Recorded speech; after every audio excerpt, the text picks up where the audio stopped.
빌딩 궁금할 땐 에이트 빌딩. 오늘은 저희가 3가지 거래 사례를 소개해드리는 시간으로 돌아왔습니다. 어디서 회 냄새가 나지 않으시나요? 네, 바로 여러분들이 잘 아시는 노량진입니다. 오늘 소개해드릴 이 노량진 지역을 좀 간단하게 설명을 드리면, 잘 아시는 것처럼 수산시장으로도 유명하고요, 고시촌으로도 유명한 곳입니다. 그것뿐만 아니고 이 주변에 뉴타운이 개발되고 있어서 앞으로도 기대가 되는 지역입니다. 그럼 이제 가보실까요? 지금 저희는 가장 첫 번째 사례, 최근 1년간 비싸게 거래된 사례 앞에 나와 있습니다. 제 뒤에 보이시는 인대현 수박이 붙어있는 건물입니다. 어떻게 거래된 건지 먼저 자료화면을 보시겠습니다. 노량진동 72-57번지고요. 대지 면적 40평, 그리고 특징은 건폐율이 100%가 좀 넘습니다. 그리고 연면적이 248평이고요. 지하 1층에 지상 5층, 일반 상업지역에 위치하고 준공연도는 1970년도입니다.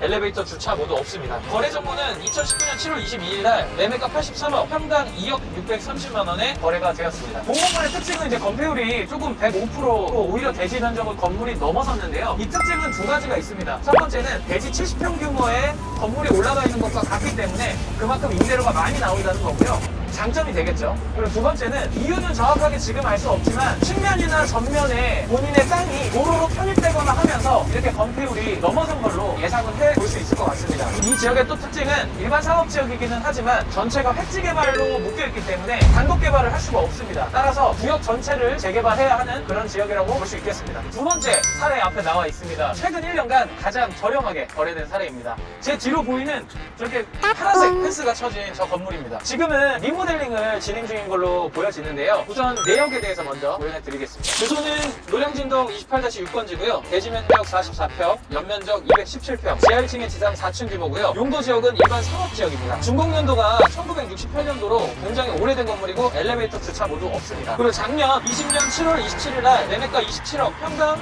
6,155만 원에 거래가 되었습니다. 이렇게 거래된 사례를 보시면 건물이 워낙 오래되고 또한 엘리베이터가 없기 때문에 입주했던 임차인을 내보내고 엘리베이터를 설치하는 작업까지 하는 그런 배수선을 진행하는 것 같고요. 그리고 이 지역은 사실상 노량진역 삼거리에서 대방역 방면으로 지나쳐서 오는 지역이다 보니까 사실 메인 학원가 쪽하고는 상권이 많이 떨어져 있습니다. 그래서 공실이나 이런 거에 대한 우려가 크다 보니 이렇게 리모델링을 해서 새롭게 임차 구성을 할 걸로 보여집니다. 하지만 가장 저렴한 사례를 꼽은 이유가 대로변의 일반 상업지역이면서도 매매가가 평당 6천만 원대이기 때문에 저희가 선정을 했고요. 그리고 이 배후로 노량진에 뉴타운 사업이 진행이 됩니다. 1구역, 5구역, 8구역이 배후에 들어올 예정이고요. 이제 배후 수요가 늘어나면서 이 건물에 대한 임차 수요도 조금은 증가하지 않을까 이렇게 판단됩니다. 마지막으로 해당 일반 상업지역은 단독 개발이 불가하는 핵심. 네, 저희는 이제 마지막 사례에 나와 있습니다. 최근 3년간 가장 잘 산 사례 앞에 나와 있는데요. 바로 제 뒤에 보이는 저 커피스토리라고 들어가 있는 상가주택입니다. 우선은 어떻게 거래되어 있는지 먼저 소개를 해드리겠습니다. 자료화면을 보시면요. 노량진동 132번지고요. 대지 면적 47평, 연면적 75평, 지하 1층이 지상 2층이고요. 제3종 일반 주거 지역에 위치하고 있습니다. 준공은 1991년에 지어졌고 엘리베이터 주차 모두 없습니다. 거래 정보는 2020년 11월에 거래가 됐고요. 매매가 15억 4,400만 원, 평당 3,292만 원에 거래가 됐습니다. 지금 보신 것처럼 거래 규모가 굉장히 작고 상단가도 저렴한 편입니다. 앞서 보여드렸던 사례들과 달리 제3종 일반 주거지역이지만 이 지역 같은 경우는 신축 대수선 모두 자유롭게 가능합니다. 또한 이 지역은 앞에 대로변에 이제 컵밥거리가 형성이 되어 있기 때문에 사실 노량진의 가장 메인 상권 블럭이라고 할 수가 있고요. 그 이면부에도 이렇게 쭉 먹자골목이 형성이 되어 있습니다. 이 지역 자체가 시세가 평당 4천에서 5천만 원 수준을 상회하는 것을 감안한다면 시세 대비해서 평당 1,000만 원에서 2천만 원 이상 저렴하게 매입하신 거라고 보여집니다. 그리고 또 매입하신 전체의 규모 자체가 15억 수준으로 작기 때문에 추후에 신축이나 대수선을 통해서 어떻게 또 변화하는지를 지켜보는 것도 하나의 묘미가 아닐까 싶습니다.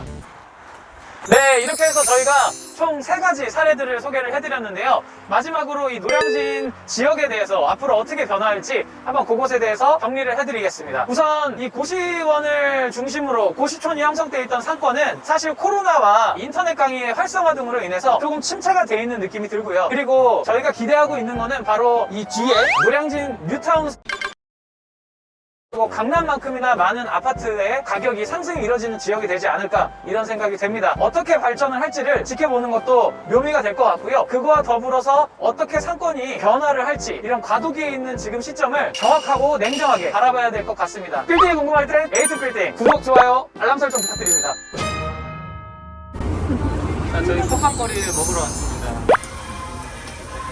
저희 구독자 100만이 목표예요. 어림도다. 아, 네. 이거는 이거 한박. 자, 치즈 삼겹 한박 시식해 보겠습니다. 자, 먹어 빨리.